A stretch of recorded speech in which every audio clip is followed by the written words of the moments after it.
Actually আমরা আপনাদের মাধ্যমে এবং সোশ্যাল মিডিয়ার মাধ্যমে আমরা দেখতে পাই গত 7 সেপ্টেম্বর 2025 তারিখে শান্তির বাজার মণ্ডল যুব মোর্চার সভাপতি শ্রী রামপ্রসাদ শীলের নেতৃত্বে একটা র্যালি বের হয় শান্তির বাজার পাবলিক রোডে। ওনারা পাবলিক রোডে প্রটেস্ট করতে গিয়ে প্রটেস্ট র্যালি বের করে ওনারা যে অসাংবিধানিক স্লোগান দিয়েছেন, ওনারা বলেছেন যে কংগ্রেসের চামড়া তুলে নেব আমরা, কংগ্রেসের গালে গালে জুতা মারো তালে তালে। এই শব্দগুলো অসাংবিধানিক এবং এটা শুধু অসাংবিধানিক শব্দ নয়, এটা একটা ক্রাইমও। এবং এই রাজ্যের শান্তির পরিবেশকে বিনষ্ট করার জন্য এই ধরনের অপদার্থ নেতৃত্ব সকল নেতারা এই ধরনের উস্কানিমূলক স্লোগান দিয়ে থাকেন। তাই আমরা আজকে ওয়েস্ট আগরতলা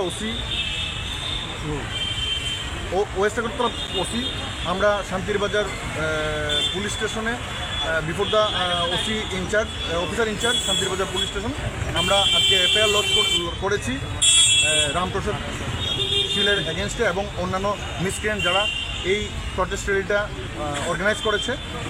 আমরা বার্তা দিতে চাই এই এফআইআরের মাধ্যমে, আমরা আমাদের বিশ্বাস যে এই রাজ্যের মুখ্যমন্ত্রী নিজেকে স্বচ্ছ মুখ্যমন্ত্রী বলে উনি দাবি করেন এবং উনি হঠাৎ করে প্যারাশুট দিয়ে এসছেন আমাদের এই রাজ্যে, প্যারাশুট মুখ্যমন্ত্রী বলা যায়, কিন্তু উনি নিজেকে স্বচ্ছ মুখ্যমন্ত্রী দাবি করেন। আমরা ওনাকে আবেদন জানাই আপনাদের মাধ্যমে এবং আমরা আইনকে মান্যতা দিয়ে আমরা এফআইআর করেছি।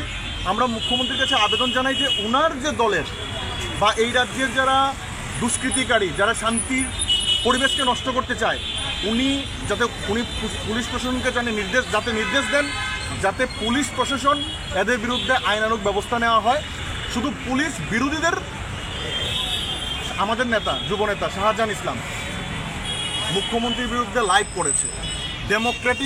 ডেমোক্রেটিক কান্ট্রিতে বা ডেমোক্রেটিক ইন্ডিয়াতে দেশে যে লাইভটা করেছে তার মধ্যে এত খারাপ কি বলেছে? সে মুখ্যমন্ত্রী পদত্যাগ দাবি করেছে। এই মুখ্যমন্ত্রীর পদত্যাগ দাবি করায় তার বাড়িঘর ভাঙচুর করা হয়েছে, তার বাবাকে জেলে পাঠানো হয়েছে, তার ভাইকে জেলে পাঠানো হয়েছে। কিন্তু শাসক দলের দুষ্কৃতিকারীরা এত অসাংবিধানিক কথা বলার পরও তাদের বিরুদ্ধে মামলা কেন হচ্ছে না? তার জন্য আমরা ধিক্কার জানাই এবং আমরা বলতে চাই ভারতীয় জাতীয় কংগ্রেসের একজন সাধারণ কর্মী হিসাবে আজ আমরা মামলা করেছি এবং আমরা বার্তা দিতে চাই তাদেরকে আপনাদের মাধ্যমে, চিরদিন কাহারও সমান নাহি যায়, আজ যে রাজা ধীরাজ কাল সে ভিক্ষা চায়। ধন্যবাদ। আপনার পরিচয় দেবেন? আমি অ্যাডভোকেট রাখু দাস, প্রাক্তন রাজ্য যুব কংগ্রেস সভাপতি।